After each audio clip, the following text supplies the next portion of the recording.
I'm gonna pretend to be happy today. Might have to try real hard. So today's a little different. I'm here helping one of my buddies out. Sometimes I trade labor with one of my buddies that we've been doing masonry together forever, and he's got a nice setup here. Let me see if I can switch it around. I'm up here getting some brick up on here. He's got it all set up and ready to go. He's left the flashing on. He's going to cut in the flashing after. Some different stuff. He's using a lot of ladders and stuff to get up here. He's got his plank set up like this, which I don't know if I'm really a huge fan of doing it that way. I think I'd rather be lagged into the roof itself and not put that over. But anyhow, everybody kind of does it a little different. The one thing I'm not happy about is it's an old unlined chimney. And if you look at this brick, it's actually like decent brick, right? Some of it obviously is eroded away, and we'll try to scrape that out and parge some of it. But the brick is actually kind of consistent looking. I guess the chimney's going to look just like that when we're done. And so he's got this brick to kind of match the color, but I don't know. If you look at these brick, I hate laying terrible brick. Like, look at the difference in that brick right there. I mean, do you see the difference? Like, these are all the Styles and Hart brick, which, we've all seen them. They look just like this, and they're just not uniform. They're ugly. The color is going to match, but they're all different sizes, like lengths, widths, everything. And we used to use these brick for inside of chimneys, for like solid backer brick for building smoke chambers, for building, behind where people wouldn't see them. I don't remember anybody ever wanting to use these for exposed brick, but I guess it's a thing now. And these used to be really cheap. That's why we use them.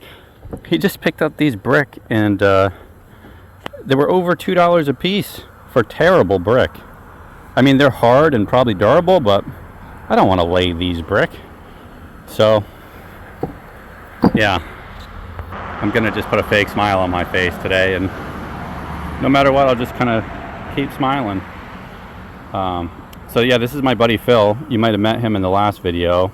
He doesn't like to be on video much, so you haven't seen him. He has been on a few of my jobs, and we just switch off labor. He'll work for me for a day or two. I'll work for him for a day or two, and we never get money involved. We just trade off labor, and it works for us. We both have our own insurance. And we don't have to worry about the safety aspect of, up here building a $10,000 stage and setup that is good for any stupid person to get on and not fall off. We don't have to be lag bolted or harnessed into the peak of the roof, which is just the dumbest thing ever. What he doesn't know is I brought my level up here, but I'm just going back to my roots today. I'm not even using it. I'm just going to whip in brick. Just like the old days. This is how I learned how to lay brick without a level. This stuff you can't level it. I mean, it's so bad. So it's all getting whipped in by eye. I'll use my level to range stuff up or whatever, but yeah, he doesn't know it yet. So he'll figure out halfway through the job what's going on. But yeah, these brick are just disgusting. They're actually worse than Glengarry brick, which I don't know what.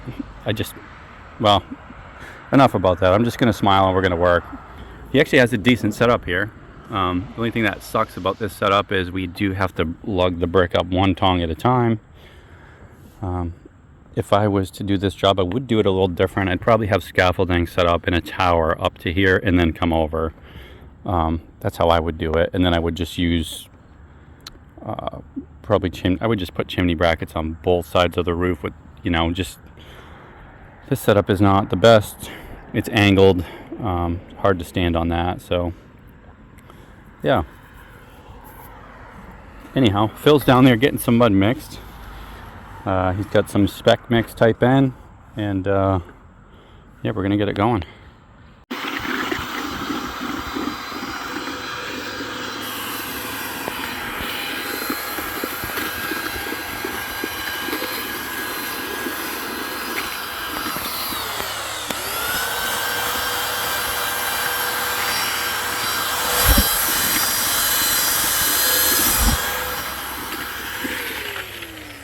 How's that mud?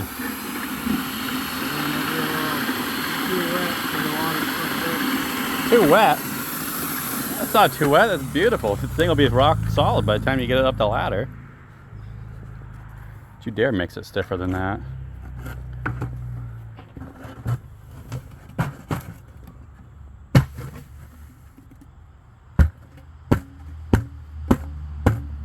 Hey, do you need another moving blanket? I got one in my truck. If you want to set up the mixing area on one. Or not. Phil doesn't answer questions. I'll ask him a question and his mind goes blank. Anyhow, this might be a good look at the old brick versus the new brick here. I mean, that's actually a nice brick right there for a water-struck brick.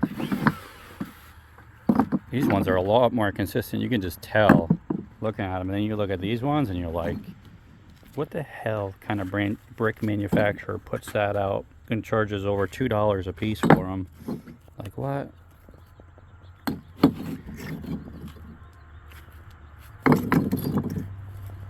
There's a reason why people call these sewer brick. It's because, you know, they shouldn't be above grade where people can see them. Such a mad dude. Dude, it's first thing in the morning and you're dumping sweat already. What's going on? Oh, I still got a long sleeve on. I know. Drinking water. Trust me when I tell you that this brick is just horrible. And I'm trying as hard as I can to not be mad at Phil, because every time I come to one of Phil's jobs, I get mad. Because he sets me up for failure. Sorry. There's no way to level this brick. If you look at it, it's just like, let me even put this on here. So you can only get it close, but there's all these nubbins on it. And then if you go from the middle, you're like, what in the world? But then if you come from the edge, you're flat, you know? Like, so the best that you can hope for is to get this by eye. And then roughly get it plumb. I mean, I'm talking roughly get it plumb. These brick are so distorted. And you know, that's just how these brick are. They're really bad. Even they made brick better than this 200 years ago, but for some reason this company keeps surviving because all the other companies around that make decent brick are going out of business. So they've been able to survive, and I don't know. This is not a brick I would buy, but Phil, why are we laying this brick?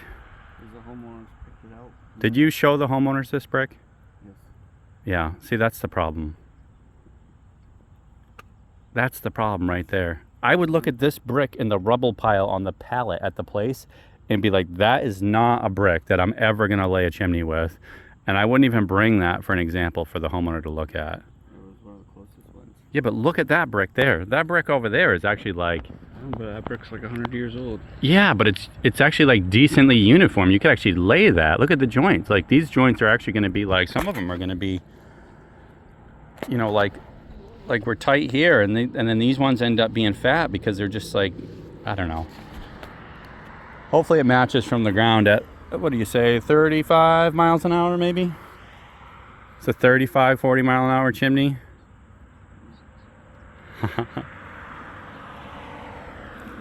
All right, let's whip this thing up. You gonna start laying brick or what?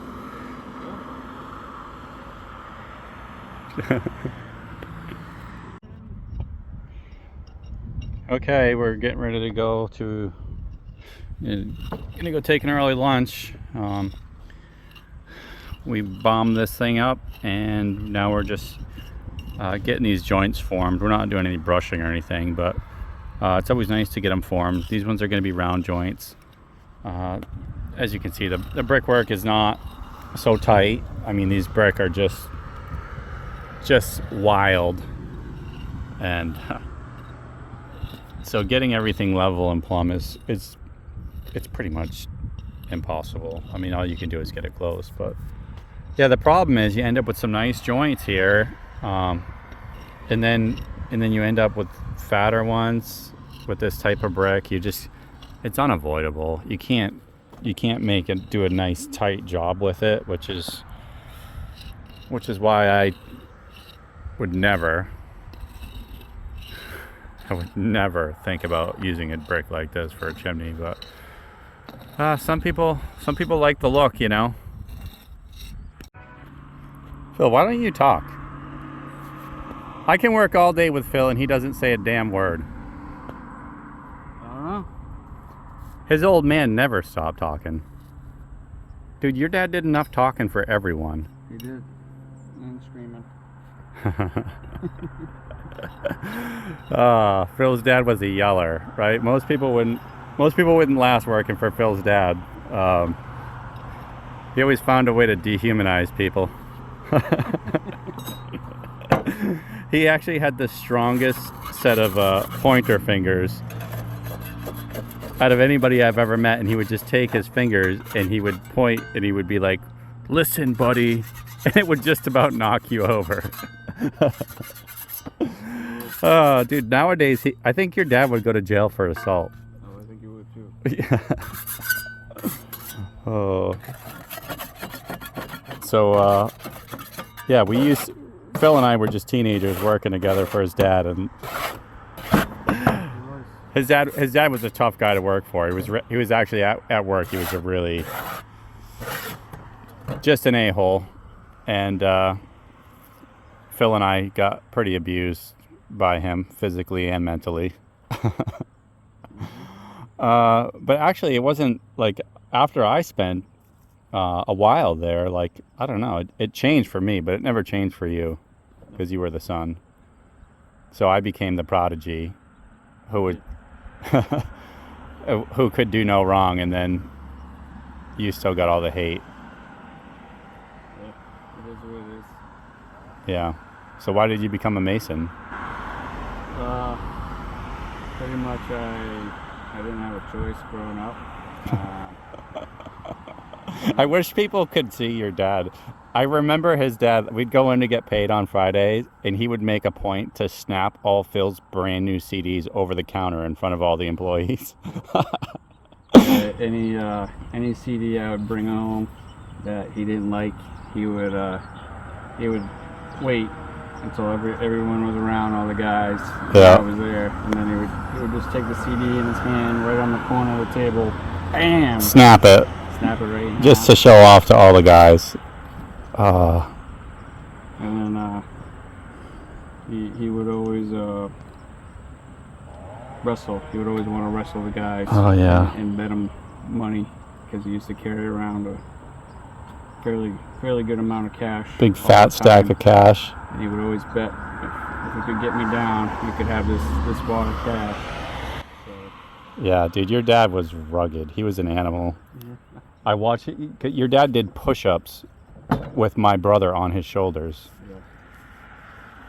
yeah. I didn't think he'd get off the ground. And he didn't even work out. Nope. Damn. Good times, bud. Good times. It was. Long gone. Oh my God. Yeah. Yeah, and then we both took off into masonry doing other stuff. I don't know. You were doing stone veneer. I got Phil into doing chimneys recently, but he's just been doing stonework forever. Flat work, stonework. I was doing a lot of outdoor kitchens and patios and veneers. Then I did commercial work for a little while, and I got sick of that because it was always work, and then you work yourself out of the next job, and you would have a couple weeks off. And I still was taking on some stone veneer when I started on my own, and then Chad, kept pushing more for liners. And Phil would do an entire job, that would take him 30 days to do it, and he would make like $150 a day. Because I mean, he does really good stonework, and it's so tight, but the way he was bidding them and the way it was working out, I mean, they were super expensive jobs, but you just weren't making any money off it. Nope. So, at least up here, when you come up here, there's not really a lot of competition. There's not a lot of people building chimneys, and they don't like heights or steep roofs, so you can make decent money, and it doesn't take long. I mean, we've only been at this for Well, you did the demo already, and we've only been out laying brick here for a couple hours, so we're gonna take an early lunch. And yeah, it's a lot. The work is a lot more profitable. The material cost is a lot less. So, yeah. Liners, installing liners. Yeah, stainless liners for boilers and wood stoves. Yep.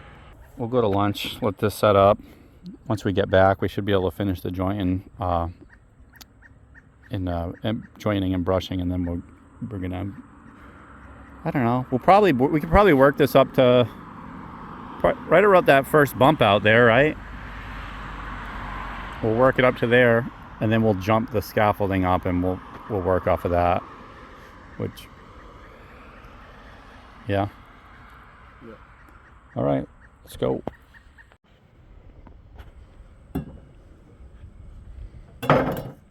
Phil, why don't you explain to everybody why I hate working with you so much?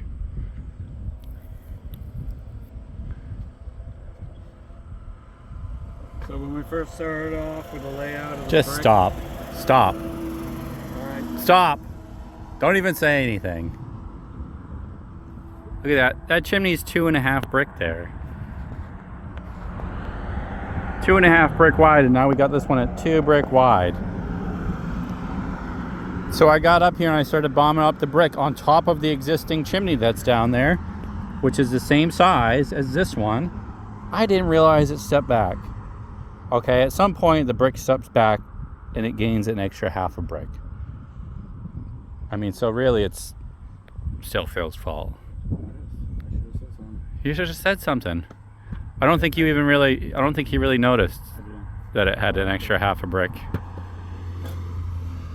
During the demo, he didn't realize that it was a little wider. I don't know. So anyhow, now we have to rip this stupid thing down and make it wider because... sorry.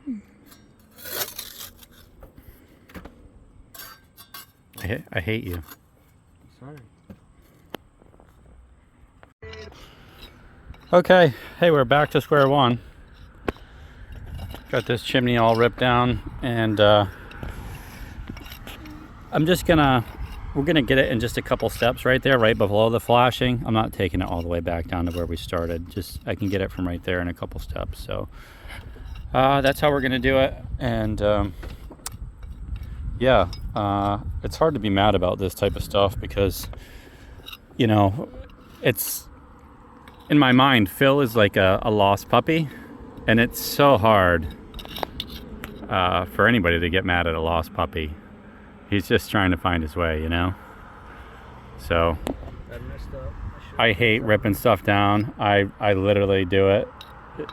I hate it. I literally hate it. And I'm just trying my best to not be angry. Like, I just know that today's Friday and I don't have to come here ever again. I'm just giving him one day. So my anxiety and my stress about this is pretty low. Phil, on the other hand, he didn't notice until right before we were going for lunch, and then you should have seen the look on his face when he realized what had happened and what we had done wrong. He was nervous. He almost started crying. He said, "The woman, she's gonna notice. I know it. She's so picky." Coward. No, it's not a huge deal to do this. Whatever. It only took us 2 hours to put this up to the point we had it. So, well, I mean, we might not finish today, but we're gonna give it hell. We probably don't have enough mud now though, because we've just wasted a couple bags of mud. And the thing that sucks about this brick is it's all a little bit damp now, and water-struck brick, once it starts getting a little damp, it sets up it's going to set up even slower than it did the first time. So, and then, you know, we're definitely going to have to give it a good acid wash after this because the brick's going to be a little dirty. So when I say wheel, that means just Phil, because I'm not going to be here for that. I'm here for today. How much am I getting paid to be here? Day for me. You get me for one day, I get you for two.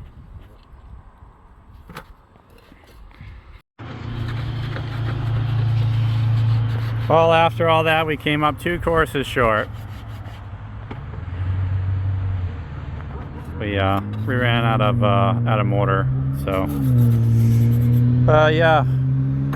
This chimney probably looks good from the ground. From up here, I'm not a fan. I don't like this brick at all. Phil? I don't like this brick at all. Phil, are you ever going to do another job with this stupid brick? Nope.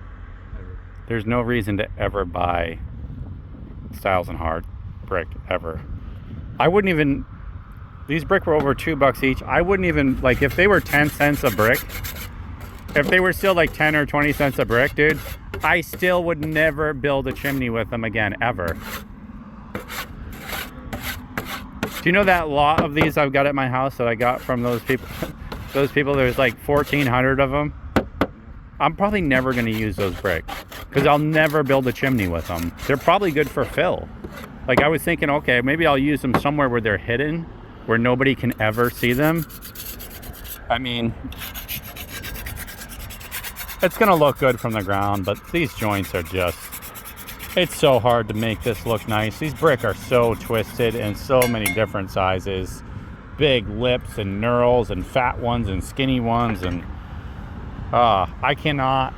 I mean, I can deal with some irregularity.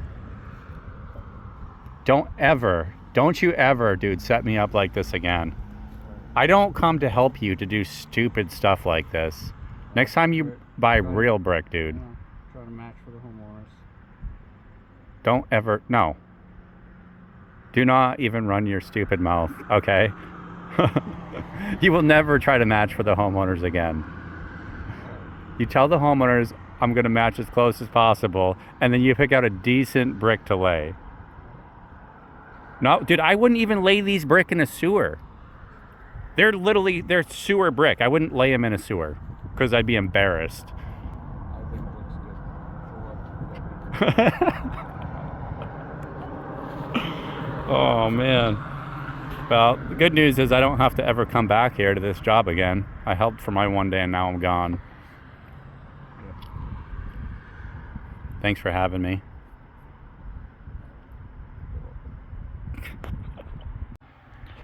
Well, from the ground here, it doesn't look so bad.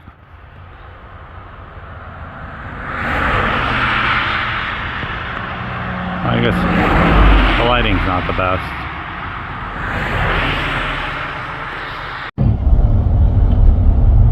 Well, I'm glad that's over. I do not like laying those brick at all. I'm glad I was able to go out and help him for the day. He helped me the other day, so I owed him a day. And that's how we've done it for a while, since he started his own business.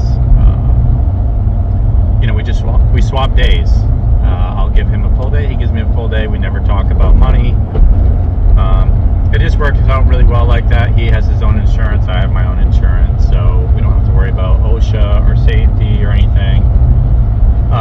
We work pretty well together. We're both pretty skilled doing most things masonry, and we don't have to communicate a lot, which is good because Phil is not much of a communicator. He doesn't talk a lot.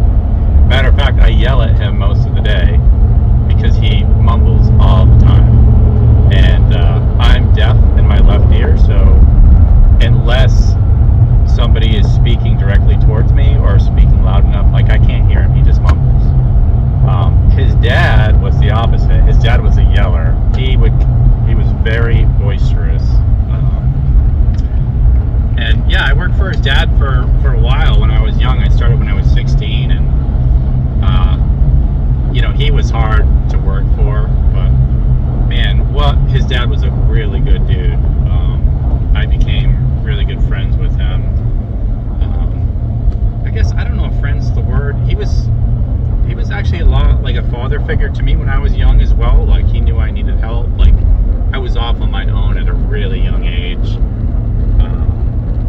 And, you know, he would always ask for help and take care of me. When I had my first son, I was 19 years old.